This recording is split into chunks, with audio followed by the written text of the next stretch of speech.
thanks for tuning in to yet another episode of RNT Fitness Radio. This week, Akash and I have Phil Learney on the line. Now, Phil is arguably probably one of the biggest names within the fitness industry in the UK. He's gone from being a personal trainer in commercial gyms to private facilities, teaching seminars, an educator, and now runs the uber successful ACA Academy, which is going from strength to strength, and I highly urge you to check it out. In this episode, we cover sort of integrity within the industry and how there is sometimes a lack of it. We talk about the biggest things that we see holding trainers back from achieving sort of their financial goals. We talk about what's holding trainers back from achieving their clients' physique goals. We talk about productivity and how Phil structures his day. We talk about his the ACA Academy in depth as to sort of what it includes, where it started, where he sees it going in the future. We talk about Phil's current sort of family life, and we try and go a little bit, keep things real and go into his real life, like who is Phil Learney. And we talk about the evolution of Phil as well, exactly sort of what got him into the industry and how he has managed to progress to where he is. So whether you're a trainer or a client, you're going to benefit from this episode. I'm going to stop rambling and let you get straight into it. So as you know, Akash and I, both prior to working with you at UP, we'd actually paid you, for consults when we were up and coming trainers ourselves. We paid and sat down with you. That's how we first got to know you. We'd followed you across social media, trusted you, learned from you. And then we were lucky enough to work alongside you back at UP. And now we look up to you with everything that you're doing with the ACA. So talk us through the evolution of Phil Learney, sort of from the start as a PT and then where it's progressed and where you're at now, where you see things going. For listeners that perhaps aren't familiar, just give us the lowdown. Well, I started in the industry, it's almost 23 years ago now. Did what everybody else does, started as a fitness instructor. I came out of a degree in sport and exercise science. Started as a fitness instructor. The place where I was at didn't do PT. I encouraged them to do it. I ended up working for the company, developing their PT sort of model. Did very well in that company. Went and travelled a bit. Came back. Got a job in London. That was put temporarily on hold because they weren't ready basically to take me on. Went to London. Did very well in London. Ended up at the Third Space. Which was one of the kind of major places at the time really to work. It was probably the premier gym really in London. So the company that I was working for in London, they were actually setting up their own gyms. So I was in charge of the personal training and the medical side of things. That didn't work out because of financial reasons that they had on their end. I got a job interview at Third Space and landed it. So I was there for I think it was about 6 years I was at Third Space. Was about to leave and move to the US, and I got offered a role as Director of Education for Ultimate Performance, who most people I'm sure will be familiar with, certainly you guys. And that was as Director of Education, and Nick enabled me to work as a PT on my own terms, essentially. So I was sort of self-employed and could dictate my own fees, worked on a kind of rental model, and then it was So you're at UP, Director of Education? So I was at UP and then sort of saw my career out there, really. It was great. A great place to be. Coaches were the guys that were coming through at the time. There was kind of the junior model, which you guys know. Mm-hmm. And it was a development of some very good coaches, being around those. Client-wise, it was great for me because it was, I was already kind of full with clients before I went there. And then most of my clients came with me. So it was great. Perfect. And now with the ACA. Right. So what are we talking? 7 years ago, I think it was, I started my first sort of educational stuff, which was prior to Ultimate Performance. I started doing a few seminars here and there, and they went pretty well. It was in a time where there was nobody else really offering that sort of stuff. So, I'd open up a seminar and I put 100 bums on seats fairly quickly. So it's slightly different now, but it was back then. There wasn't anybody really offering stuff. I think the sort of people that still were. There was the Poliquin stuff that was occasionally been, brought to the UK.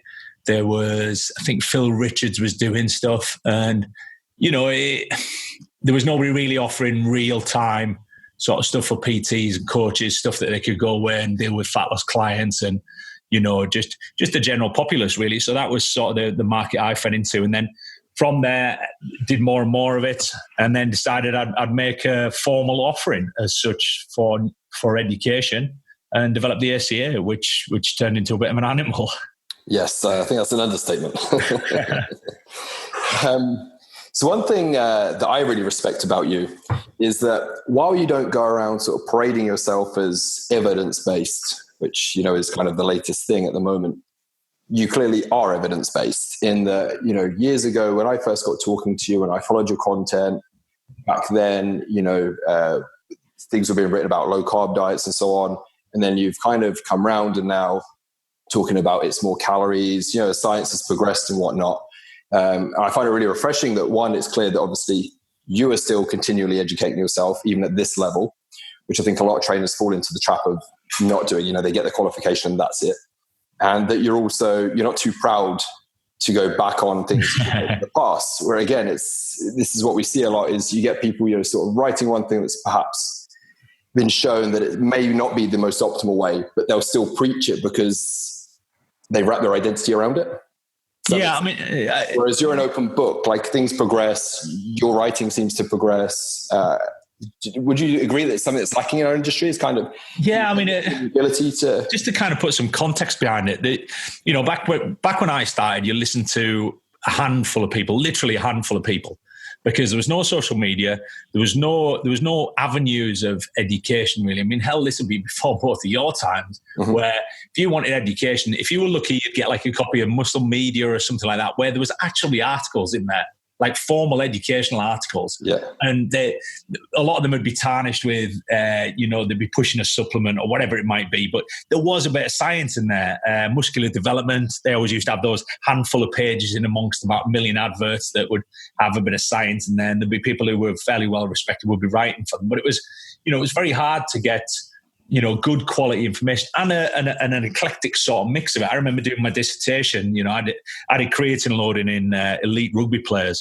And I remember going to the British Library and sitting in the British Library and manually typing out every single reference off every single paper. So you couldn't get access to science like you can now. So back then you kind of, you knew what you knew and you knew what you've been taught. And to some degree, you almost had to take it as that was what it was. Mm-hmm. You had no way of researching it further yourself. You just sort of said, well, I trust that person, so therefore they've told me this, so it must be right. Yeah. And you didn't have those avenues that you do now, even in the last sort of 10 years. So, there's been times where I've almost had beliefs based off nothing because I didn't have access to going to the British Library every 5 minutes and researching all these things just to prove that something was right. So, yeah, I think it was the thing that was bred into sort of my generation of trainers where you had to have a closed mind. Mm-hmm. Because if you opened it up, the problem is that you didn't have ways of solidifying anything. You didn't have ways of, so there was a lot of beliefs knocking around. And I think what that developed this kind of stubbornness where coaches didn't want to change their mind. They kind of stuck by the guns. And even to this day, there's a lot of educators from back in my generation who are still about, who still will adamantly stick to their guns on something they said, which clearly, unless they're absolute imbeciles, they know is wrong. This is my point. I'm not going to name names, but there's a couple out there. There's loads. I got into a debate on social the other day. I put a thing up about artificial sweeteners, and people are still chirping up about a chap who was around in the 80s who was adamant that sweeteners were going to kill people and this, that, and the other. And there was all this speculation about methanol and formaldehyde and blah, blah, blah. And you look at the science on it, it's absolute tosh. What they've done is they've taken something that's produced as a byproduct of it and then magnified it by about 1 million times and said, well, yeah, there's a potential it might kill you. But they've taken the context away from it in that you've got to consume literally bucket loads of this stuff in a sitting for it to cause any damage whatsoever. There was another guy, again, one of the big American kind of doctors who'd sort of chirped up one day and said apples they found extreme levels of arsenic in apple juice. And these levels weren't extreme. They were just, and he didn't decipher between inorganic and organic arsenic, which are two very, very different things. And he was claiming that apple juice could kill people. And it was just obscene. It was ridiculous. But again, these are authorities that, again, what I'm enjoying now is that those authorities are kind of on their way out. Yes. There's a lot of them that are sort of on the back legs, and they're kind of done. You know, people now kind of laugh at them, or they're amused by whatever their crazy speculations are, or they're embracing what they're actually good at. You know, there's still a few guys out there who maybe stepped outside of their remit when they shouldn't have done. But they stepped outside the remit because it was like that granted authority you give to GPs. So someone will go to a GP and ask them for nutritional advice. Now, the GPs really, they're outside their remit to give nutritional advice. They really are. They're not trained in it. They're not qualified in it. They're not. But the public grant them because they're the go-to people. And this is what happened is that because they were the go-to people, everybody's like, well, this person's taught me about training, so therefore they must be able to teach me about nutrition as well, and rehab, and physiotherapy, and all these other things. So people asked. And because these were kind of not stubborn people necessarily, but people who were at the time kind of at the height of the game, they were like, well, yeah, of course I can help you with that. And you're like, well, no, because you're not qualified to. And this was this thing about it was perfectly accepted to if you didn't know something, to kind of make it up. It was perfectly accepted to act outside your remit. You know, and coaches to this day still do that. And there's just no need to. You don't need to do that. You know, if you want to make create a great coaching business, you don't need to go outside your remit. You know, personal trainers are personal trainers. You know, they've got all the skills, and there's a few skills, obviously, they can brush up on, which will help them to deliver better services to clients, and nutrition being a prime example.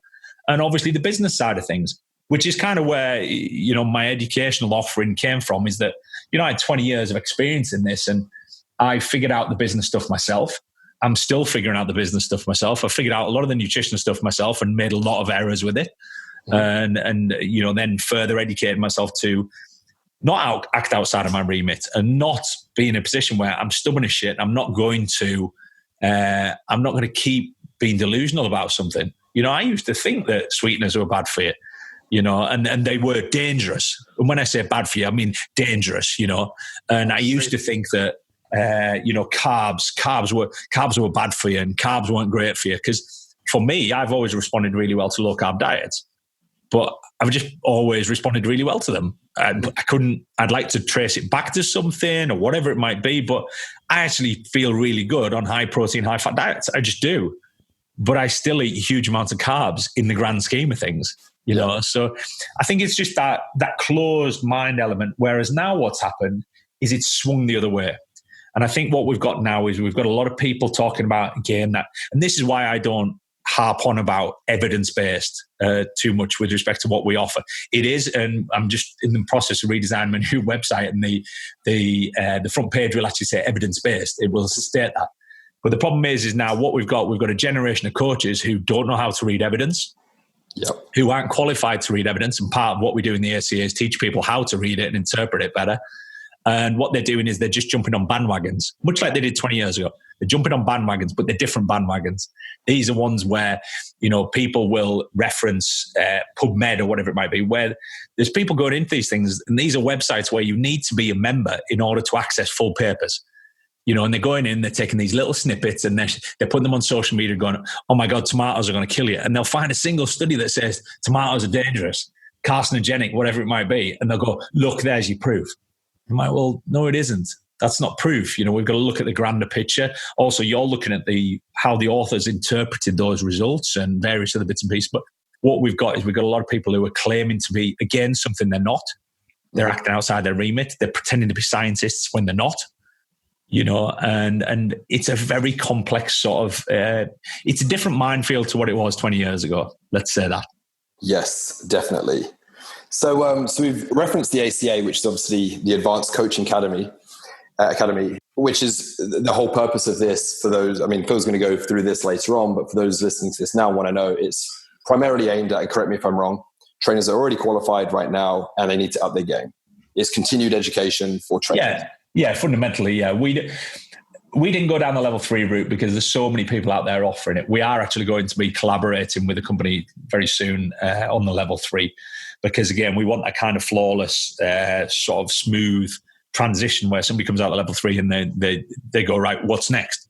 Whereas, I'm sure when you guys qualified, it was sort of, it came out at level 3 and it was kind of, it was what's next, but it had a massive question mark and you didn't have a clue. Yes. Whereas now what we want to do is we want to guide coaches and help them better to develop their businesses, to develop their coaching skills, to develop their nutritional skills, whilst probably actually making a living. Because that's the trick, is that a lot of coaches, they don't manage their time very well. They don't manage their businesses very well. So what happens, they just end up being busy fools. And ultimately, they end up compromising their service, which is ultimately, and this is something I go on quite a lot about. You've probably heard me reference this loads of times, where as people who deliver a service to other human beings, that level of service is what dictates our price and what we can charge for that. The better the service, the more you can fundamentally charge. Then we've got to consider all the other variables, which are your demographic, your location, your facility, all those things. But ultimately, that is the thing that's going to dictate what you charge. So what trainers do is they get themselves so busy that service starts to deteriorate. Mm-hmm. And then they wonder why clients start to leave. And trainers come into the industry and they do really well for the first couple of years because they're excited, their service is good, blah, blah, blah. And then they're like, well, I need to pay my bills. So what I'm going to do, instead of doing 25 sessions a week, I'm going to do 30. Then instead of doing 30, I'm going to do 35. Then instead of 35, I'm going to do 40. And that is their idea of a successful business. A successful business isn't dictated by the volume of people that you can train or turn up to train in a week. It isn't. Perfect. You've actually just covered my question was going to be, having, dealt with lots of students through the ACA, what are the biggest things that you see holding trainers back from achieving their financial goals? And you've almost answered that in a way that it's probably just dropping service, right? Dropping the ball on service. Would you also say it's because PTs aren't actually taught how to run a business?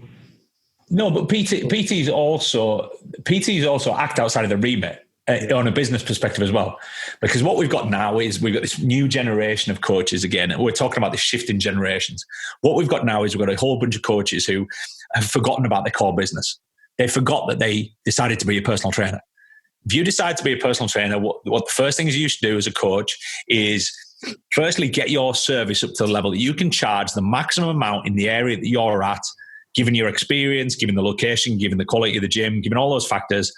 Get that up to the highest price possible. And there's so many coaches out there underpricing themselves and delivering a great service. There's so many trainers out there overpricing themselves and delivering terrible services, but they get away with it because people don't expect a great deal from personal trainers because they've had them before and the service has been terrible. So once we've done that, we then need to find what is that sweet spot of sessions that someone could do in a week without their service becoming compromised. Now, when they reach that mantle, they're a limited supply. So, if I wanted to train with you, Akash, the problem is that you are of limited supply. If I want to train with you, I don't want to train with anybody else, just you. That means that you have got a limit to how many people you can service in a week. So when I come to you and say, Akash, I want to do a session with you, I want to do 3 a week, and you turn around to me and go, I'm sorry, Phil, I'm full.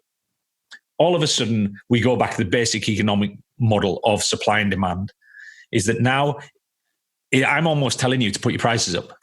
I'm saying put your prices up because if you put your prices up, what's going to happen is a couple of your clients that can't afford you are going to drop off and I'm going to pay more to have you the service because I want you, not somebody else. I want you. So once you get as a coach to that level where you've got a waiting list of people, you've maximized your revenues, you've maximized your numbers, then you've got to start to think about, right, that's my core business sorted. That's the stuff that's going to pay my bills. That's the stuff that's going to put my kids through school. That's the stuff that's going to pay my mortgage, hopefully.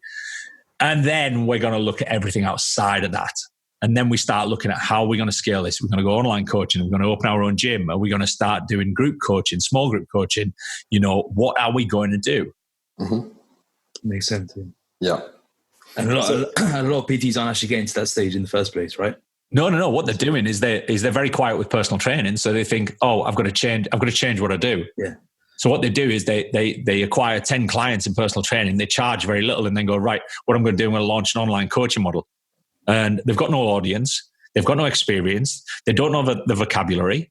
They've got nothing to offer these people apart from their hoping to almost mislead them in some respects to go, right, I'm going to go online with you, which means I can hide behind a computer and all of the flaws that I've got in my coaching, I can kind of mask or I can hide. It's a bit like having an argument with somebody on social media or a discussion, should we say, is that, I've had people I've had discussions with on social media before where, you kind of, you post something up and they post something back, then you post something up and they post, they're silly things to get into. And, I don't like I used to, but I used to get into these little kind of tiffs online with people where they'd want to argue. And then you get them in person and there's no response. Yeah. Because they don't know their subject.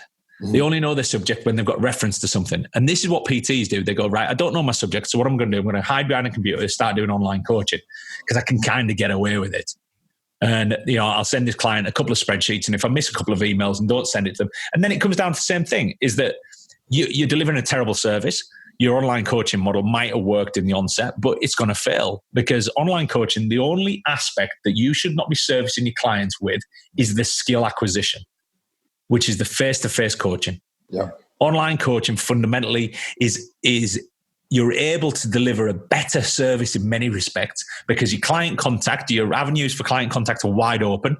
People sometimes when they're face-to-face, they're terrified to drop an email to your client or a text or whatever, or they're terrified to do that because they're like, they probably don't want to hear from me outside of the session time. Whereas online coaching, straight away, you've established that I'm going to communicate with you when I want to. So we create these open communication avenues. So a lot of the time, people are actually getting better services through online coaching than they are through face-to-face. Yeah. And really the only thing, the only differential there is that face-to-face, you can acquire skills. So if I've got somebody I'm online coaching and I'm not going to give them a back squat if they're not experienced, I'm going to find something that flexes the knees, the ankles and the hips all in sequence. And I'm going to give them that instead. Yep. And it's having that ability to do that. Whereas you've got these guys who are, they're going away from regular coaching and going, right, I'm going to start an online coaching business. And everybody's squatting and deadlifting. But you've never seen these people squat or deadlift. And it creates that kind of void. I mean, we're kind of going off on a sideline a little bit there, but yeah, it's trainers trying to develop things when their core model is right, writing ebooks and training plans for people and trying to create revenue, which is a noble thing. It's like even these people selling supplements to their clients all the time. I kind of get it. Is that everybody out there is just trying to put food on the table. So I can look at somebody who's selling, Herbalife or whatever it might be and go and look down at them. But ultimately, for the most part, most of them aren't doing it because they're trying to create unethical practices. What they're doing is they're trying to put food on the table. Yeah. So my job in many respects is to take these trainers and these coaches who 10 years down the line when they're a bit jaded and can't pay their mortgage, I'm going to help them to create a business in an ethical way and to be able to scale the current model and develop it in different directions. I mean, we've, even just yesterday, we've had another gym open off the back of an ACA member. We've had 16 gyms open in the last 12 months. ACA members have opened their own gyms. It's phenomenal. That's pretty rewarding, right? Oh, it's incredible, and I've got one of the guys that's been helping a lot of them kit their gyms out. I've asked him for a list of all the gyms that he's kitted out because I want to go and get some footage from them all. It's incredible. And we've got people doing online models. We've got people doing boot camps, small group coaching. We've had so many really nice responses from people as to things that have changed in their lives because of, we did the Peak Summit just the other week, and there's a bunch of people messaged said, we implemented this, and all of a sudden, I'm earning like $8,000 a year more, and I'm doing this, and these are little things. They're not even big things. People go, an $8,000 pay raise just for having the balls to go and increase your prices and develop a better level of service. It's not rocket science. Yeah, it's true. So this has been perfect for what's holding trainers back financially. So how you help with that. What about in terms of helping trainers get better results with their clients? What do you find are the biggest drawbacks, or what's holding clients back from getting real transformations? Again, I think it's that same sort of thing where coaches are acting outside of the remit, right? Is that, I wrote a post the other day just talking about going back to basics. It was actually in my newsletter. I sent my newsletter out yesterday, in fact, and it was all about going back to basics. Is that what trainers have been trying to do is that they've got a client who isn't losing weight. So what they do is they start thinking, it might be a hormonal thing. It might be this, that, the other. It might be maybe my volume isn't right, or maybe I'm not periodizing them correctly. And they massively overcomplicate shit. Instead of just going, right, what do I need to do? I need to get compliance, which means I need a diet they're going to stick to. And irrespective of who it is, that is going to be different. Every single person is going to be different because you've got to go through a series of kind of processes to get that client to that point where you've almost designed a diet with them that's going to work for them. It's a trial and error scenario. And a lot of coaches, they're so adamant and fixated on these systems and methods is that they're not open to altering or changing things or actually looking and considering the client and their lifestyle, their family, the kids, their work, their, the time constraints, all of these things. They just assume this person's going to go home at night, spend 2 hours creating food, sticking it in Tupperware, eating out of Tupperware all day and hitting the gym twice a day. It's not going to happen with a lot of people. Yep. So when we talk about transformations, people instantly assume a transformation is a very short term, and that would be the inclination I would have. If you said, a transformation program, I'm like, well, they're all transformation programs, but the time scale they take is going to be different. Yep. And that's going to be dictated by probably the coach to some degree, but largely it's dictated by the client.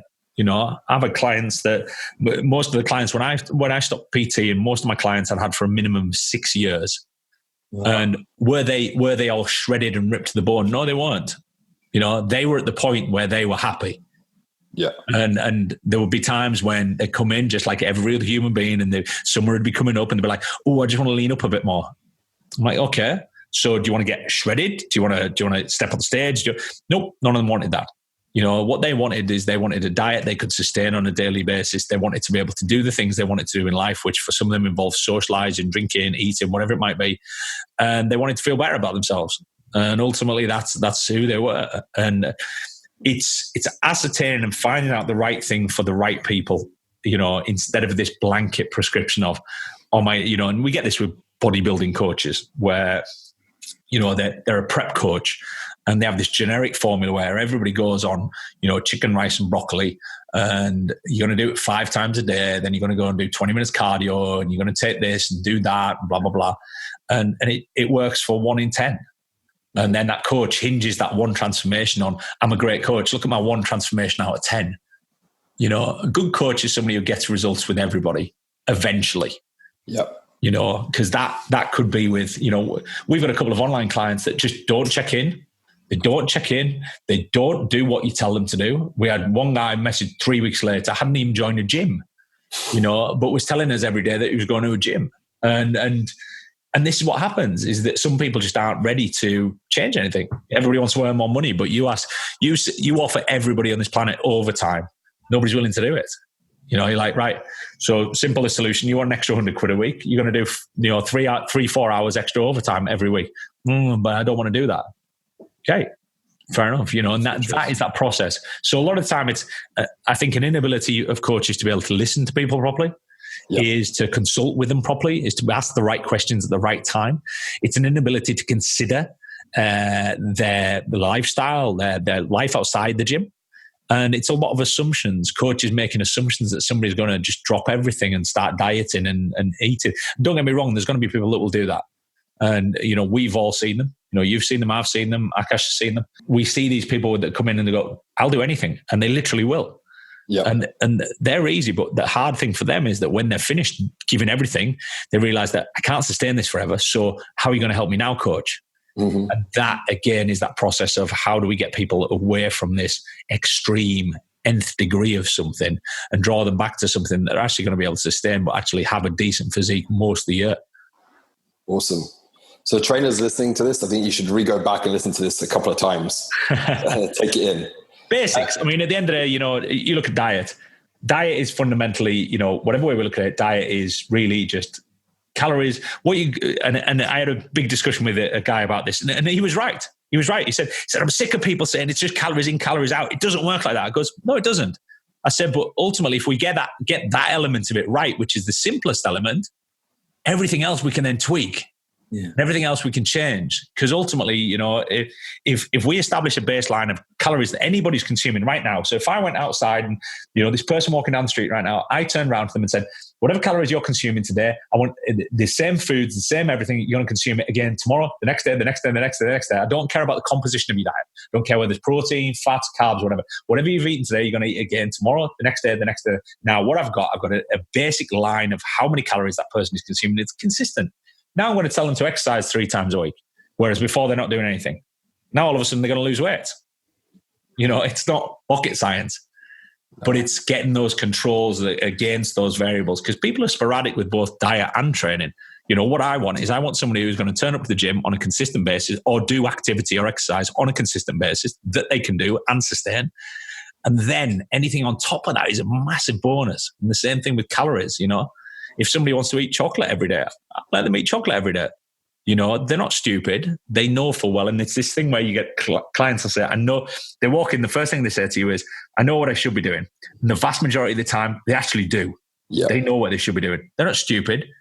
But what I want is I want a client coming to me and knowing something's bad and asking me to take it away from them, because then that means I've done my job right. So if I get a client after 5 weeks who's losing weight and doing really well, and they're still consuming a bunch of foods that they know isn't great for weight loss, they're going to come and ask me. They're going to go, I'm really enjoying this. I'm getting results. So now I actually value taking stuff out of my diet that might not be great and putting something in that might be great because I'm getting results. Yeah. So back to the concept of small steps and not chasing perfection, right? Yeah. And I have nothing against chasing perfection. I have nothing against chasing perfection. I have nothing against big steps. But what I've got is I've got a history personally of trying to take big steps and failing. I've got a history where I've watched people try and take big steps and fail. And I prefer smaller steps. I'm not saying they're always right. Big steps do work. You put someone on a dramatic weight loss plan, maybe that's the motivation they need to actually sustainably do something better. But I need to look at their character. I need to look at what influences, what motivates them, all of those things. And they come into that decision as to what do I do as a coach, which is knowing your client and asking the right questions. Shifting gears a little bit, let's talk about the ACA and yourself again. So naturally, you're not going to start a business without the confidence really that it's, that you think and that you hope it's going to succeed. But did you see the ACA doing just this well? And also, what do you think has been sort of the driving force behind it? What do you think has been the key to it taking off as it has? As you admitted at the beginning, it's kind of turned to a bit of an animal. Yeah, I mean, it has, but it hasn't.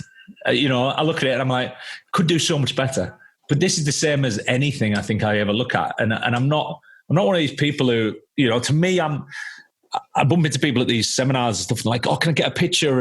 And oh, it's so great to meet you. And I'm like, well, yeah, I'm just Phil. I'm the same person I've kind of always been. And it's kind of the same outlook I have on my business, is that I look at it and, I have a board in front of me here that has all our statistics over the last year and the year before and the year before that, going all the way back to 2014. And I look at them and I'm like, wow, that's impressive. And then I look at them going, yeah, but it's also a bit crap.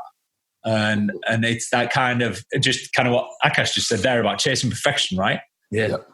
Is that it'll never be perfect. It'll never be what I want it to be. But it's just like training. I always say to people, I've never in my life I tell a lie.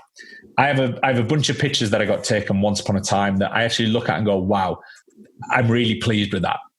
And it's just this one bunch of pictures that I had taken. All the other bunches of pictures, and trust me, I've had plenty of photo shoots and things over the years. All the other ones, I'm like, not so much. But I think that's required for you to never settle for what you've got in many respects, whether it's your physique, whether it's your, and I think that mentality crosses over into business, crosses over into everything in your family life, the works, is that, I always want something better, whether it's for me, whether it's for somebody else, whether it's just to mentally appease myself, whatever it might be. I just want something better. So I think it's, for the ACA, did I expect it to get this big? Probably no.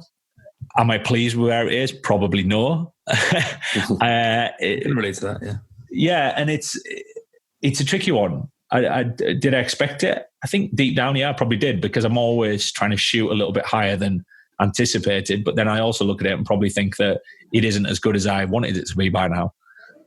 So yeah, it's tricky one. I think it's more of a mental thing for me. So how do you deal with that out of interest? This whole, you're never satisfied with it. It just keeps driving you, because you've probably been doing this a lot longer than I have, right? So, yeah, I think you can't dwell on it.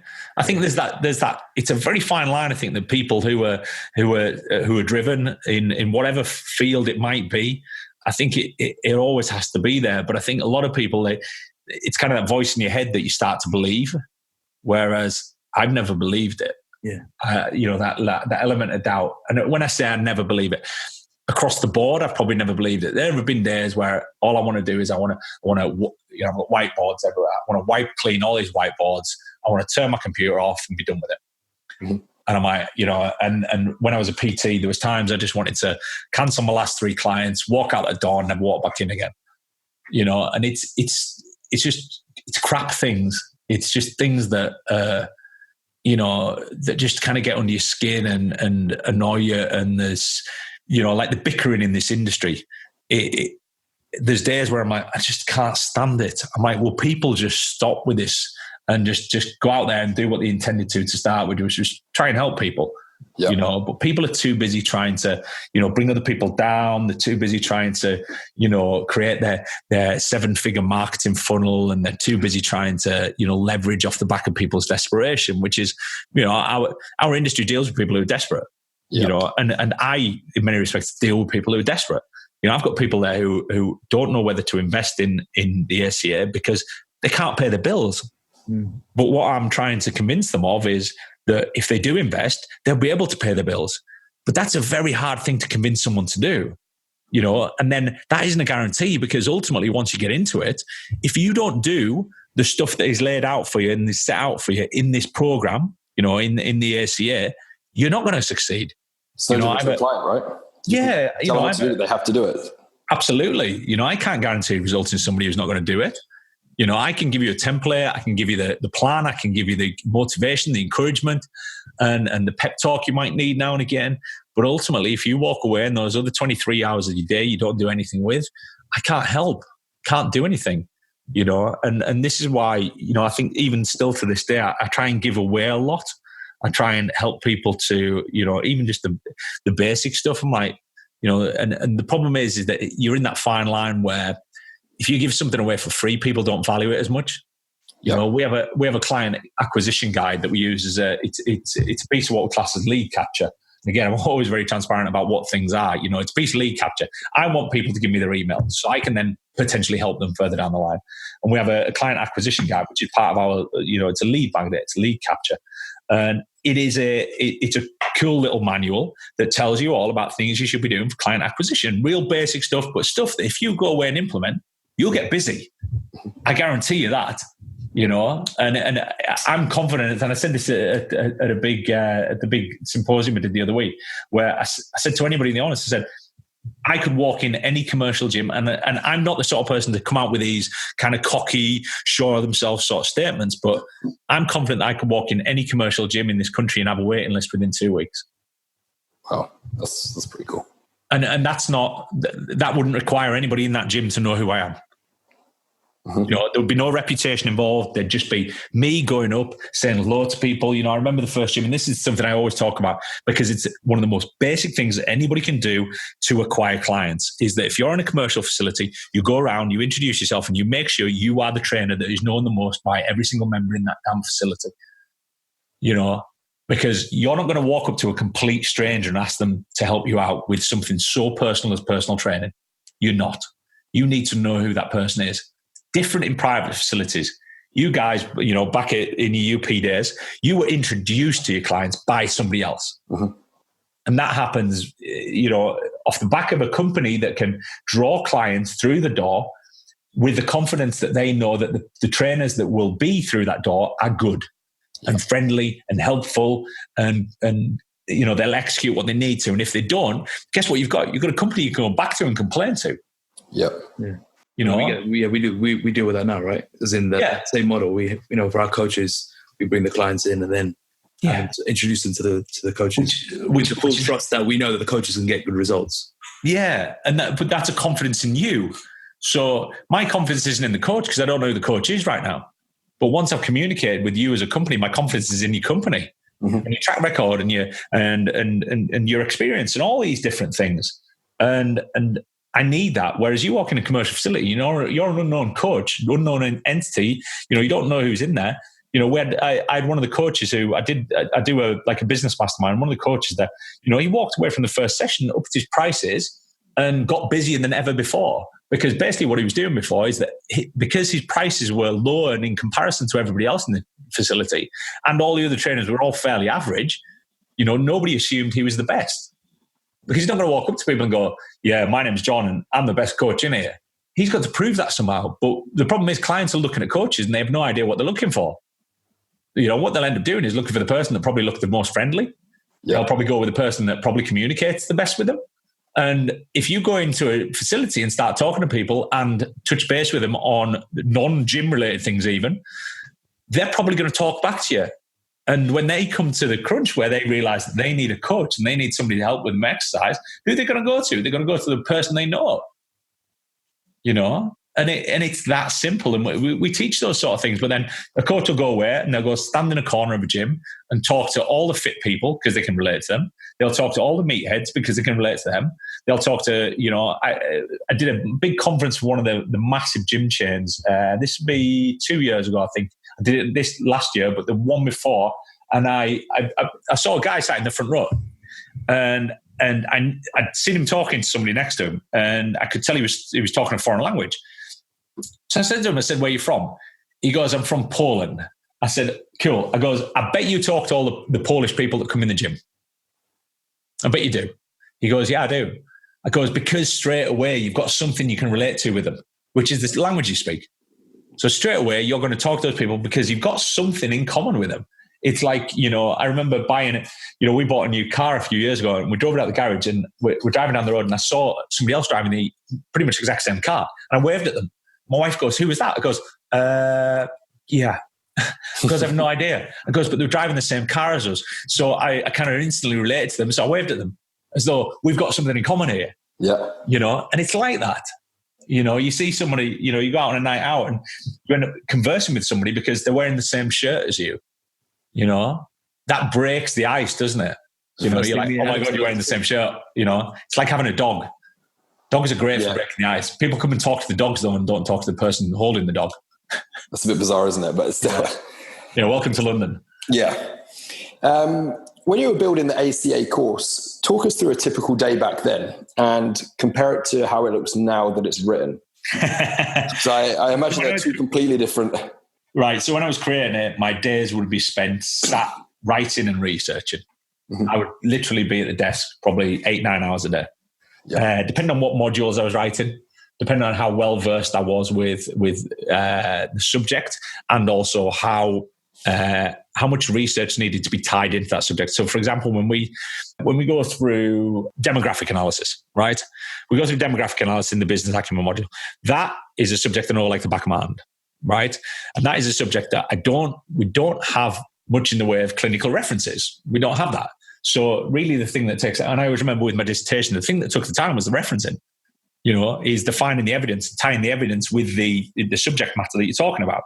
So something like that, I'm going to leave that module and there's going to be 2 or 3 references because there's not a lot to research. There's just facts that you've just got to state. So we'd put all those facts together, state them all, blah, blah, blah. That might take me, 4 hours to write, 5 hours to write it or whatever. And then I'll go to another subject, for example, and when we go into some biomechanics stuff. Now, all of a sudden, that's going to take me a day, 2 days to pull all the research together to make sure that I've got all the current stuff, I've got everything that's there, I've got everything that I can find on that subject to validate what we're actually talking about.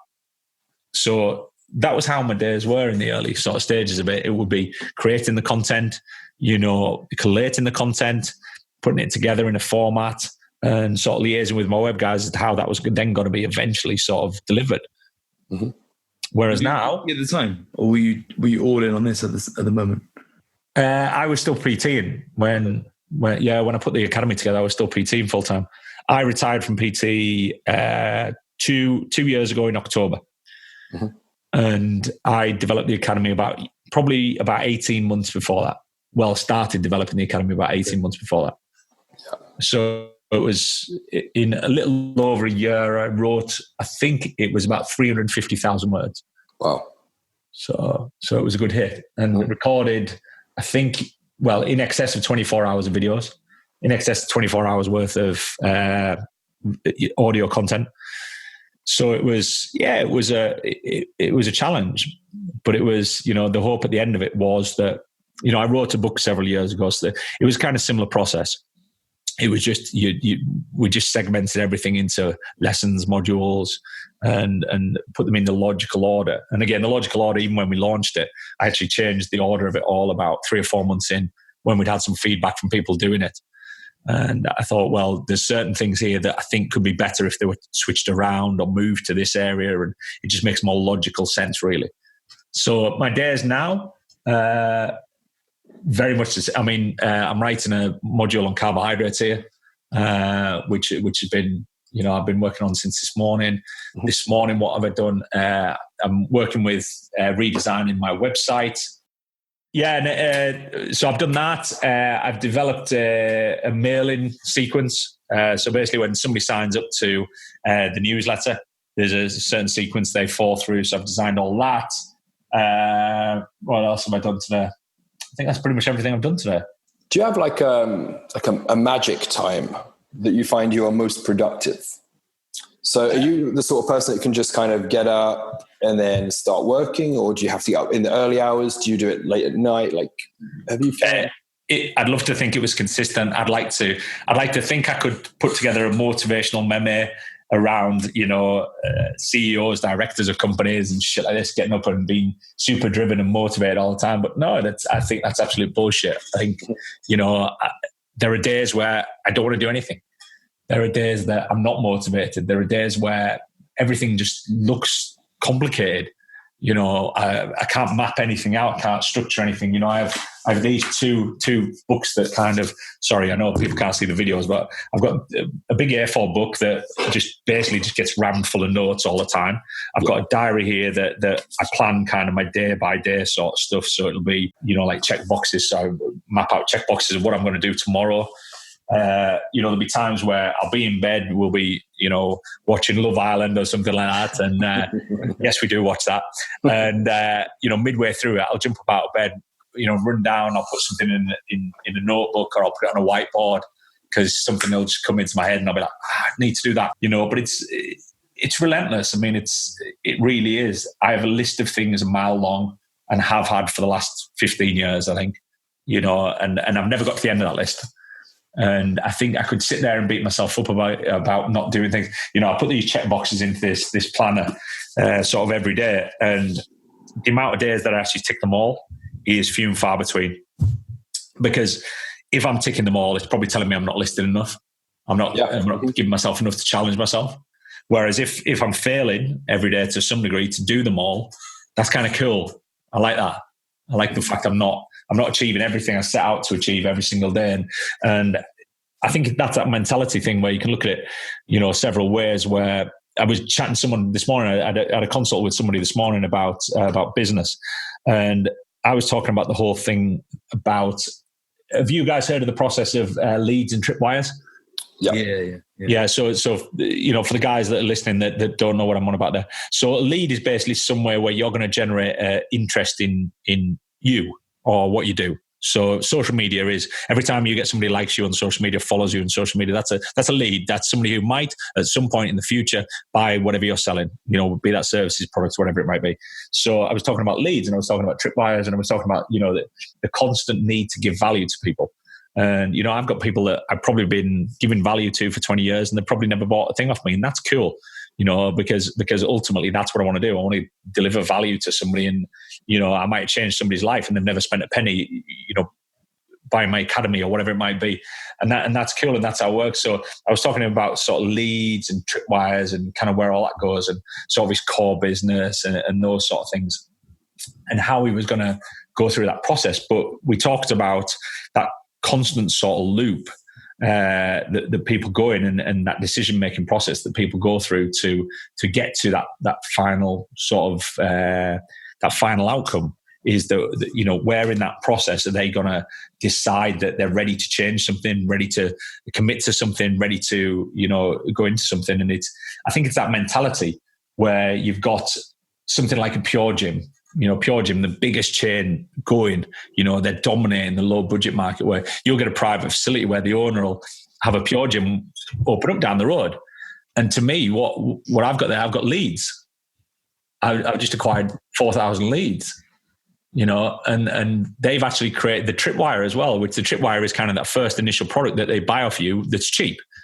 So what they've done is they've created a tripwire, because if you're delivering a great service at this private facility, that's 3 times more expensive than it is for them to have a membership at a gym. But the problem was they weren't going to a gym before because A, they couldn't afford it, or they didn't value it enough to afford it. And B, they weren't comfortable with the gym. So the second they get comfortable with the gym and the second they want a higher level of service, where are they going to go? Because there's no upsell in a big commercial gym like that. You've got low end membership, and you've got, for the most part, it's low price personal training. Yep. So what have you got there? You've got somebody who's created a lead. You've got someone who's created a tripwire. Then you basically jump on at the upsell. Is that you're producing a service and a product or whatever it might be that's better than what they're doing. And if you're just down the road from them, that's hugely convenient. And everybody kind of feeds off each other. And I always see this kind of negativity towards, everybody plays a process. I have people that, they'll buy an ebook off somebody else and they'll go and do that and they like it. But what we're producing is better. So eventually, if I can make them aware of me, they're going to come to me and look to me for it. So, but yeah, that's kind of the sort of business chat more so. But it's the same kind of scenario. Is that it depends how you look at things. Do you look at that as an opportunity, or do you look at it as a threat? Opportunity, definitely. Absolutely. And I think that's a mentality where people either fail in business to some degree or they succeed, where they look at things as everything's a bloody opportunity. I get somebody who complains. I think it's a huge opportunity. It's an opportunity to fix whatever's wrong. So they've told you, they've defined, it's all one good people saying, oh, the ACA is great, it's fantastic, it's wonderful, it's this, that, the other. I'm like, that's great. And that's superb for us. We might get a bit of social proof, testimonial, whatever it might be. But ultimately, I can't change anything because they're telling me everything's perfect. Or when somebody tells me it isn't perfect, I'm like, brilliant. I've got something there that we can fix and make better. Yep. So that feedback, I could look at it and get all defensive and get agitated because somebody's pointed out something I'm doing badly. Or I can go, right, that's hugely valuable to me. And that's what it is. And again, it comes back to that mentality where how do you look at things? Definitely. Books. Let's talk about books. So I remember you posting a while back about on Facebook every so often this thing pops up saying the average CEO reads X amount of books per year. There's some ludicrous figure. It doesn't happen. However, I can see behind you on the bookshelf, you are a fan of reading. So maybe not quite the quantity that's advised via Facebook ads. But if you were to recommend 1 to 2 of your favorite books to the listeners here, what would it be? And it can be nutrition, it could be training, it could be business. Aside from N1 nutritional programming, of course. That's not my favorite book. I like it because I wrote it, but I've and again, to be my own critic, I've read much better books than mine. But I'm a fan of it. So for the listeners out there, I'm a fan. Aside from N1 nutritional programming. But it's like anything. I think anything you develop yourself, you're always a bit self-critical. You're going to be critical, yeah. I'm just looking at my book because there's nothing really that comes to mind because there's Arnold's book there. I've taken so much from. Sorry? You can see Arnold's book there. The Total Recall, I think. You got all of them. And you got all of them. Yeah. The guys in the camera. Staples are the ones that I enjoyed the most. It's probably tricky for me to define because there's so many of them where I've kind of taken really good gems from odd ones. Yeah. And collated them all. I've never been people always ask me who do I take great inspiration from, and I can't name anybody. Mm-hmm. Because I think I've always looked at, I'll have 10 people that I'm drawing inspiration from at the same time. And then, one of them won't produce anything for a while. So I'll move on to somebody else and blah, blah, blah. But currently, I think one of the best reads in a subject that is really sketchy for people and they don't know a lot about. And if you're on the science end, is Lyle McDonald's new book, yes. The Woman's Book, which is insane. Very good. Which, there's just an unbelievable amount of information in there with respect to on a subject that a lot of people don't know a great deal about. Some of the staples I always recommend to people, Essentials of Strength Training and Conditioning, which is the NSCA study text. Mm-hmm. Yep. Which is always, if you're a coach, I think that covers a lot of bases. The only problem that you'd have with that is that doesn't relate that much of it to the general populace, which I think is the kind of grey area really with a lot of books. And nutrition, I think probably the nutrition one would be the UKSCA study text, which I can't remember the exact name of, Essentials of Sports Nutrition and Supplementation. Perfect. Good. Which I think if you were to have two books, I think with respect to nutrition and coaching, they would probably be the two I'd go for.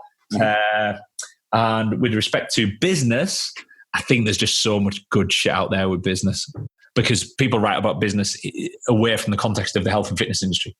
Yes. Because, so there's so much out there that people can learn. The most recent one I've got, which to be honest, I haven't read yet, is The Tools of the Titans, which is Tim Ferriss's new one, which I think might be quite good. But again, I think it's just a matter with business books to look at where your weaknesses are and get books that relate to that. I mean, a lot of the big sort of institutions, they write good books. The Financial Times, they do a great series. Forbes, they always knock out some quite good stuff. Entrepreneur magazine, they have a series of books about kind of writing your business plan and putting stuff like that together. But I think the business stuff is probably the thing you need multiple texts in. Yeah. Right. Whereas nutrition and coaching, I think there's a few books out there that actually cover a lot of bases. Yeah. Rather than having this huge, massive library of things. But yeah, I think that's probably my staple. So in a completely different direction, Akash and I like to break the podcast up a little bit. Rather than just being all serious and all fitness based, we also like to get kind of a bit of like everyday life and whatnot in. So obviously you're married to Katie. You got a little family with 2 kids. It's 2, right? Correct, yeah. Yep. Any holidays lined up? Right now? No. No?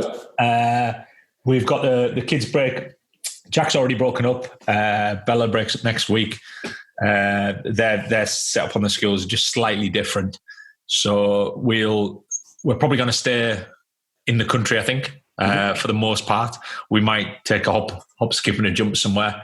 But I don't think we're going to go too far. We travelled a lot last year.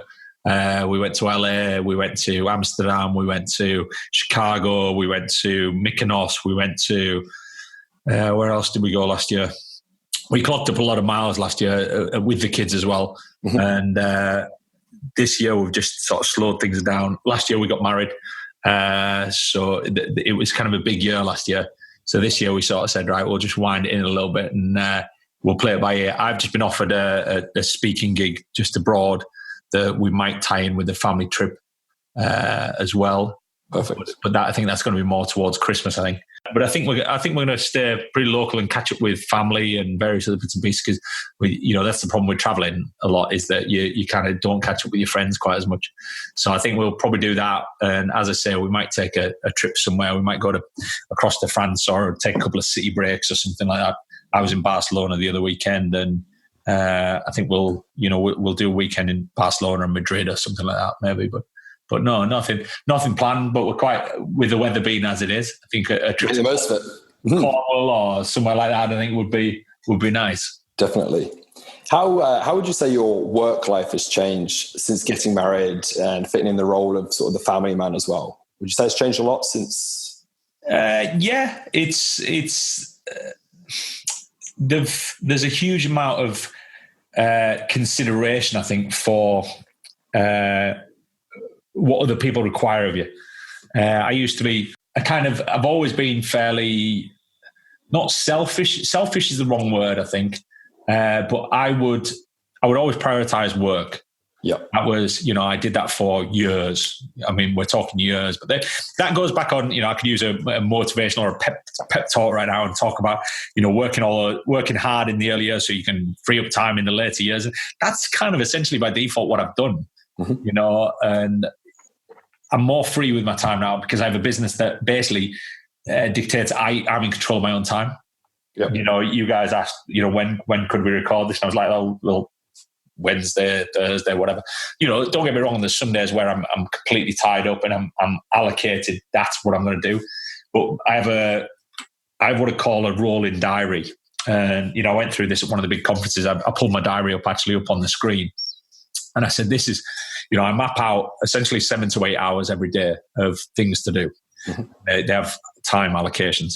But then that typically finishes around about 2 or 3 o'clock. Yeah. So then what that does, that gives me room to move stuff about. Those old puzzles where there was always one gap free. Mm-hmm. It always reminded me of one of them. So if if I get a clear run and everything is cool and there's nothing and life doesn't get in the way, yesterday we had Bella's Sports Day. So I want to be at that. Yeah, of course. So, it's 2 hours out of my day, and the joy of what I've created and where I'm at now is that it means that I can take 2 hours out of my day. There's going to be times where I will have a meeting that I can't move, or I'll have a conference call that I can't move, or I'll have something that I'm committed to that I just can't move. Like there'll be weekends I do seminars and things like this, and something will crop up. But we're just putting the schedule together for next year. And next year we're going to do at least one big seminar a month all year next year. Great. We've got a great location for doing the mat and what have you. But we're going to do one, and we're going to do this massive series of seminars all the way through the year, and we'll add some in here and there. So I've got to plan that far in advance. So there's going to be weekends where something will crop up. We'll be invited to a party or whatever it might be, and just won't be able to go. And that's life. That's how it works. And unfortunately, work pays the bills, and work allows us to go on holidays, and work allows us to do a lot of other things. So it's different. I'm in control of my time. Whereas before, I used to have to get up at, I was up at about 4:15 every morning. And I'd do, 40 minutes work. Then I'd get in a car, go into the city. I'd work in the city. You guys know that every day I'd leave at about 1:00. So I'd see all my clients in the morning.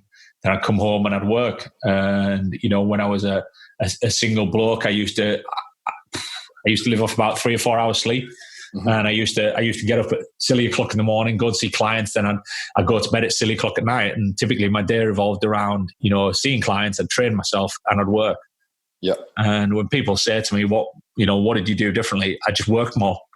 Mm-hmm. And I'd even profess to say that I worked very badly at times. I did shit I shouldn't have been doing. I didn't capitalize on time as well as I could have done. And if I knew what I know now, I could probably do everything I did in half the time. Yeah. So again, this is part of what I'm trying to give back to the industry, is that I'm trying to help people not make the same mistakes I did, and be able to work more efficiently and be able to plan the time better. I have a lad on my mastermind who's 22, and he's biggest self-critic, and he's always, feeling like he's not achieving enough and this, that. So at 22, I had no idea what I wanted to do. Mm-hmm. I was working as a PT. I had no thoughts about scaling my business. I had no thoughts about anything but just getting busy, turning up for work and having enough money for the weekends. And that was, that was what it was. And don't get me wrong, there was always that underlying, I was always hugely competitive at school, played a lot of sports, this, that, the other. And I was always one of them people that if you told me I couldn't do something, I'd go out and prove you wrong. And I'd do that consistently. So I think it's that, there's all of that there. And now it's kind of much easier to work much harder, because I know I've got to have free time, but I also know that I've got mouths to feed. Yeah, I've got people that I'm responsible for. Whereas years ago, the only person I was responsible for was myself and my family. Whereas now I've got my own family, and again, I'm kind of saying my family, my own family, like my parents, my sister, my aunts and uncles, blah blah blah, and I would always take responsibility to some degree. And now it's my family, my close family here, the kids and Katie, they take priority. Yeah, and everything I do is, to quote Bryan Adams, it's everything I do for them. And that's what I get up for every morning. And that's what I work for. And, that's what, I'm not out buying fancy things. And, I have no desire to do that. I've done that. I've got the T-shirt on that level and I've had my fun and don't get me wrong, there's certain things that I do like, luxurious things and what have you, but I'd quite happily forgo most of them now for my family. Perfect. Nice. Before we head into the rapid fire questions, we've been talking about the ACA throughout the podcast, but let's get the lowdown on who would it suit. So for listeners listening to this, who would it suit? What do they get out of it? And how can they enroll? Right. ACA is designed primarily for, obviously, people in the health and fitness industry. Level 3 PTs or above. However, we do have several hundred members who aren't level 3s but are studying the level 3 concurrently with the ACA. If at the end of it you want to move into actually being a practicing practitioner, and you want to be a practitioner, you have to do your level 3. You need to do that for your certification, blah blah blah, and to get your insurance as well. So it's designed for people in that industry. It's designed around the people that we will primarily deal with as coaches, which are the general populace.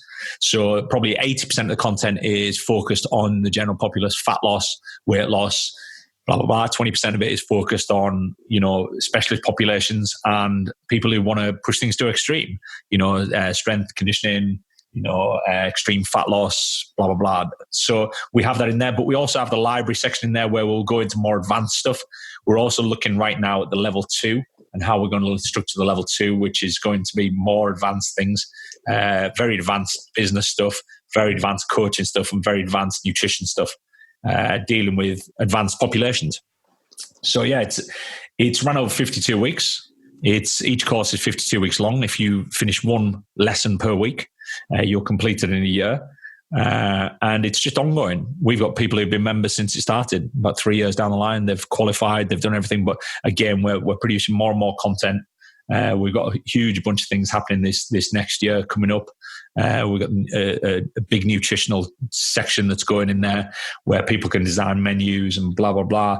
We're running a seminar calendar next year, which, we touched on briefly before, where the ACA members are going to be able to get to them very, very easily.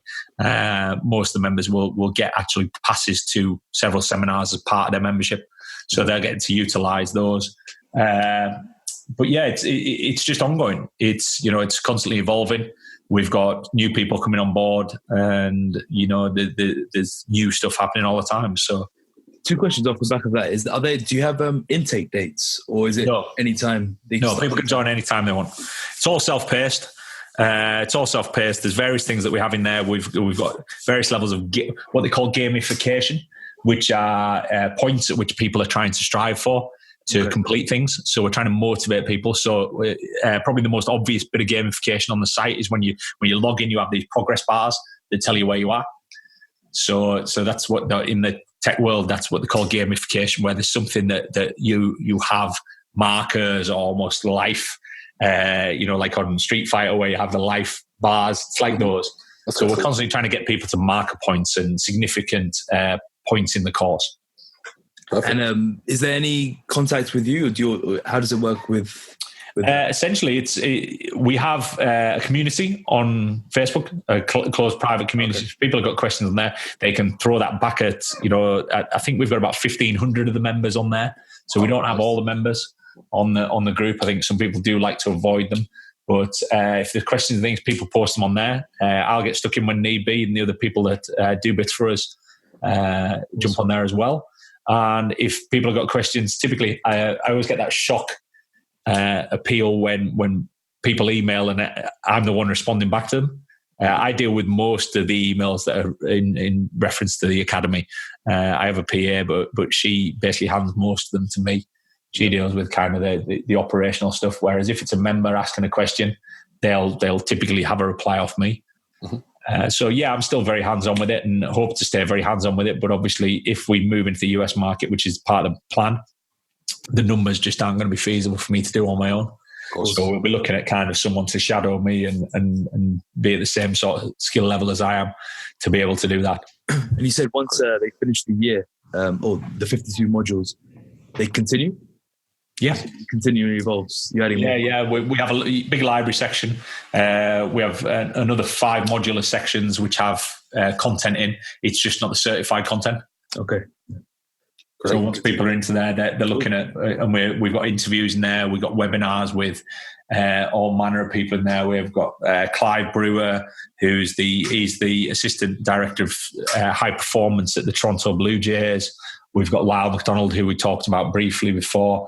We've got Jose Antonio. We've got Corey Peacock. We've got Joe Bennett, the hypertrophy coach. We've got, we've done interviews with so many sort of big people in the industry about various different things. And again, that's going to expand. We do that in little chunks. So we'd spend 6 months doing interviews, and then 6 months doing something else, then 6 months doing interviews. But yeah, it's there's a lot for them to go at. Awesome. So let's finish off then with just a few rapid fire questions. So just 3 questions. First one is, describe Mark Cole's stag do in one word. I was going to say messy. Perfect. That sums it up, I guess. That'll do. Messy. I'm going to change that. Funny. Because it actually wasn't that messy. I've been on stag do's and there's been absolute carnage. It wasn't. It was very...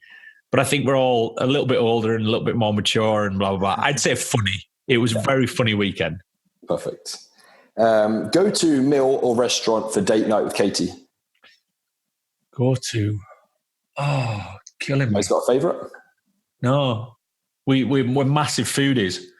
But there's not one I think that would resonate back to all the time. The place, let me go, probably the one that we enjoy the most, where the kids enjoy as well, is Five Guys. Perfect. I'm down with that. Yeah. And last one, who should we have on our podcast next? I don't know. Who have you had in your podcast? Who was on before me? Who do we have before? We had Martin McDonald before. We've got Phil Graham lined up tomorrow. Have you had Colsey on? No, we haven't. No. Get Mark Coles on. Yeah. Good banter, Mark. He knows his stuff. Perfect. Let's jot that one down. Yeah. He's one of the guys I did the Peak Summit with. So there was me, Mark, Phil Graham, and Jamie Alderton. Mm-hmm. So yeah, get Mark on. Or Jamie. I had a couple of clients, by the way, that attended the Peak Summit. Yeah, they loved it. Yeah, massive. Good. Yeah. Good. Yeah, it was a great day. It was. I was buzzing. It was just cool. It was nice to, especially when you know the audience and you know what the audience are wanting, and to know that you're giving them something that they are gonna go away and use. It's a bit like what we were saying before about the problem is when you give stuff away for free, people don't value it very much. Yeah. And this was a scenario where every single person in that audience you knew was taking notes furiously and we're going to go away and hopefully do something with it. And part of it, I think, was, a hugely motivational thing for people because you got 4 people there who have built their businesses from scratch, in an industry where there's not that many people out there that have really done that to those kind of levels. I think there's not many. And all specialists in various sort of fields, really. So it's pretty neat. What I quite liked about it is the fact that it is 4 of the top guys in the industry putting something together as a collaboration. Let's be honest, the industry at the top level can get a little bit bitchy, right? So it's really refreshing to see 4 of the top guys have respect for each other, get on as friends and collaborate and organize this huge event rather than, some people go around, trying to create business by slagging off others. Yeah. People have done it completely differently and actually leverage off of each other, which is quite refreshing to see. So I'm glad that it was a success. Yeah, no, it was great. It was nice and great bunch of people there. I mean, we did the VIP meal at the end, but even in all the breaks and everything, everybody was getting involved and everybody was asking questions, and it was just really cool atmosphere. Perfect, awesome. Akash, anything that you want to add to close on? No, it's perfect. Just do the usual. Phil, do you want to give where people can reach you? So Coaching Academy is www.advancedcoachingacademy.com. Check that out. We do like a 10-day trial as well for anybody. So, that's always a good thing to jump on. Just get a feel for it, get a feel for the delivery and see if it's for you. We don't hold anybody to contracts or anything like that because, again, it's meant to be there to help people out. It's not meant to, if you get 3 months in and you decide you're not using it or it's not for you or whatever it might be, we don't want to then lock people into something they're not enjoying and not taking anything from. Thankfully, we don't get people that do that. But yeah, that option is there and we do that for the right reasons. Other than that, all my social media handles are Instagram, Phil Learney, Facebook, Phil Learney. That's the cool thing about having a fairly rare name is that it's all fairly easy to find. Perfect. Thank you very much for your time, Phil. Really, really appreciate it. You're very welcome, guys. Akash, thank you. And if you enjoyed today's episode with Phil, please hit subscribe and share with your friends. For more content, please visit www.rntfitness.co.uk. If you'd like to reach us on Instagram, hit us up at @RNT_fitness or @Akash Fagela, or for Adam's handle, which is @Adam Haley with the number 1 at the end. Thank you.